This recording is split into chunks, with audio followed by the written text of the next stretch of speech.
Hey, what's up everybody? Welcome back to the channel. Today's video, I'm going to be sharing 3 low-carb snacks that I eat on a regular basis that you can eat if you don't already, that can help you either lose weight or maintain a healthy weight. Before we get into this video, got to put out a disclaimer. I'm not a nutritionist. I'm somebody who goes online and listens to other doctors and other people who are experts in this field, and then I do my own research and I incorporate that research into my own daily routine if I see fit. This is not medical advice. If you have any questions or concerns about what I'm saying in this video, you should conduct your own exhaustive research and come to your own conclusions and apply your own critical thinking. I've had people disagree with me and argue with me about the ketogenic diet or the low carb diet before. All I can say is do your own critical thinking, do your own research. But what I will say in addition to that is there is emerging evidence that continues to surface that a low carb diet is going to have a lot of benefits, and people are starting to see that. Researchers like Gary Taubes, Nina Teicholz, many other people are researching the harmful effects of carbohydrates, particularly refined carbohydrates. And we're starting to get to the point where the data is becoming incontrovertible. The effect that carbohydrates have on insulin causes a whole host of problems metabolically and causes a whole lot of diseases that can be reversed or avoided if you simply avoid refined carbohydrates and carbohydrates in general. The first low-carb snack that I eat on a regular basis, and I eat these actually on a daily basis, are RX nut butters. And I like the almond nut butters the best. My 2 favorites are the coconut flavor and the vanilla flavor. Both are excellent, and I highly recommend them. You have to read the nutritional label on everything that you get if you want to maintain a healthy metabolism and a healthy weight and a healthy lifestyle. What I look for when I'm buying anything, but particularly food items and drink items that are labeled as low carb or ketogenic, is I look at first how many carbohydrates there are. There's only 6 grams of carbohydrates in these butters.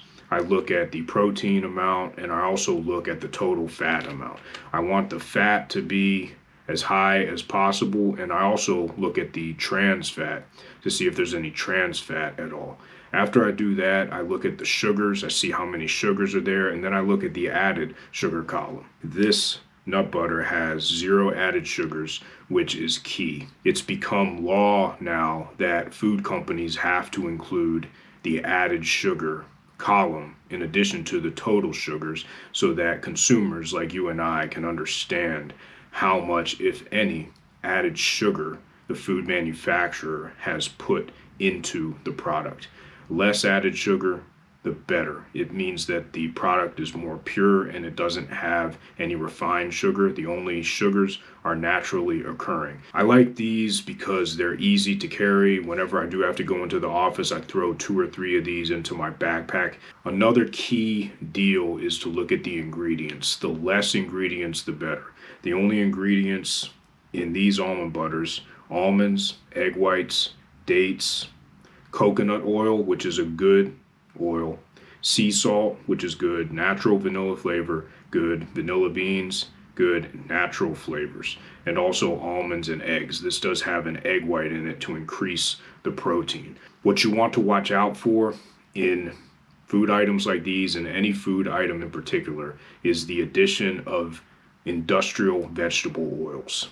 Things like what you see on the screen here: palm kernel oil, canola oil, peanut oil, and the rest of what you see on the screen right here are harmful because they contain omega-6 fats that oxidize easily and cause inflammation. There's nearly an undeniable link between when Americans started consuming industrial vegetable oils in 1980 and the spike in obesity, heart disease, and type 2 diabetes. It's nearly coincidental and aligns almost perfectly, correlates almost perfectly. So you want to watch out. You want to make sure that you have the least amount of ingredients possible, and that you don't have any trans fat in any of your food items, and that you also don't have any industrial vegetable oils. Number 2 of 3 on the list, macadamia nuts. I love macadamia nuts. If you're vegan, it's a good vegan option. They are high in healthy fats, very low carb. Per serving, usually there's about 12 nuts in one serving, but per serving you only have 4 grams of carbohydrates, and then you have 2 grams of dietary fiber. So that nets out to 2 grams of net carbohydrates, which is not going to cause much of an insulin spike. So it's low carb, high in fat, 22 grams of fat, 3.5 grams of saturated fat, and only 1 gram of sugar with no added sugar, which means that the sugar is naturally occurring within the macadamia nut. The manufacturer has not put any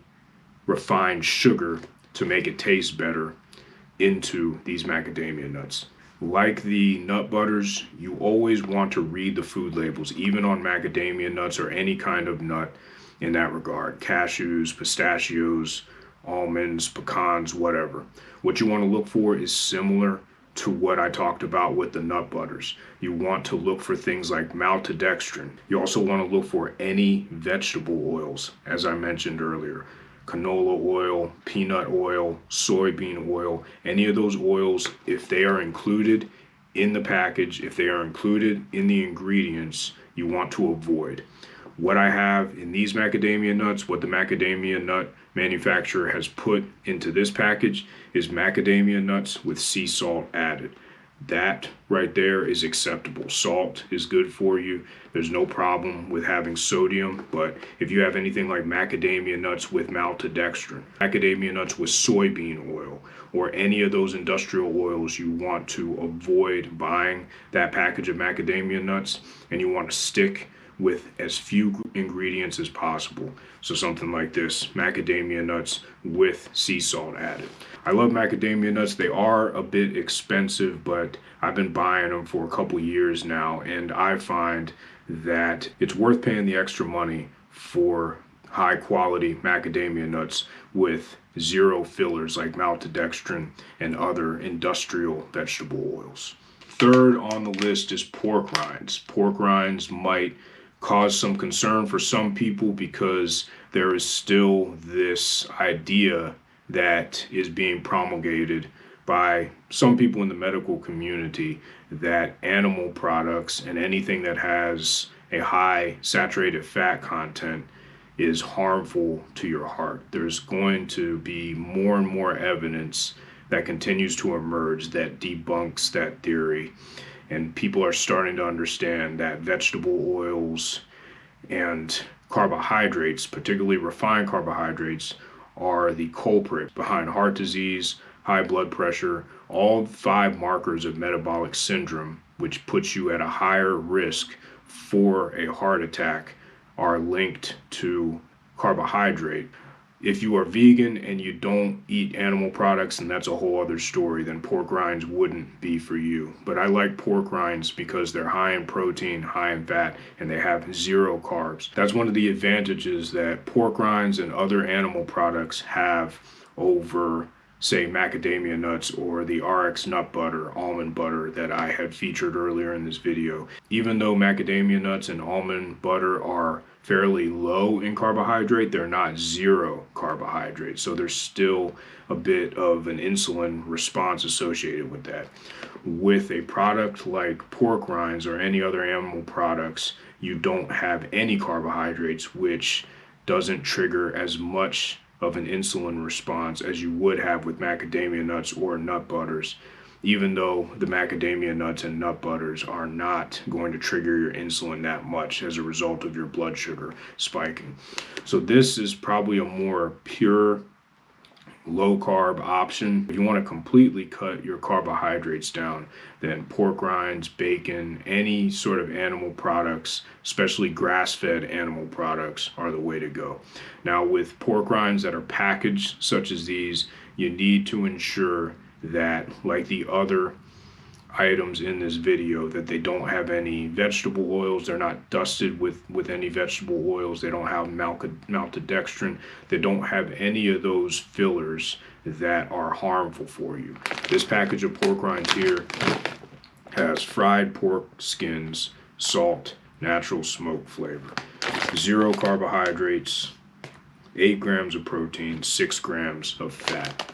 So you can see here, all you need to do with any product is turn around the food label, take a quick look when you're in the grocery store or if you're online buying groceries. Take a quick look at the macronutrients, try to see how many sugars there are, 0 grams of sugar, look at the sugars, and then go down here and look at the ingredients. The ingredients are super important, as well as the fat content, the carbohydrate content, protein content, and the amount of sugars. Thanks a lot for tuning into this video today. I hope that you enjoyed it, and I hope that you found it valuable and informative. This channel is mostly about jump rope, but I can't stress enough the importance of maintaining a healthy diet. It's okay to go off the eating pattern that you have, a healthy eating pattern that you have every once in a while, maybe once a week or once every couple weeks.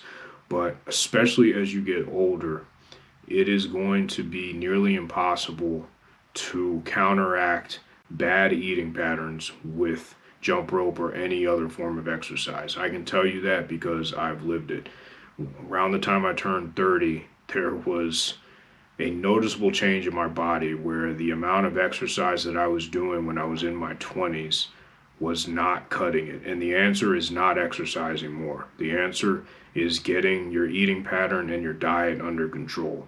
A low carb diet will work for most people, worked for me, and I would encourage you to do some research on different YouTube channels, different doctors who recommend a low carb, high fat eating pattern, and to check out different books, which I'll link below, that explain in detail the benefits of low carb foods. Until next time, stay safe, stay healthy, jump rope to freedom. Peace. Thanks for your support. Take care.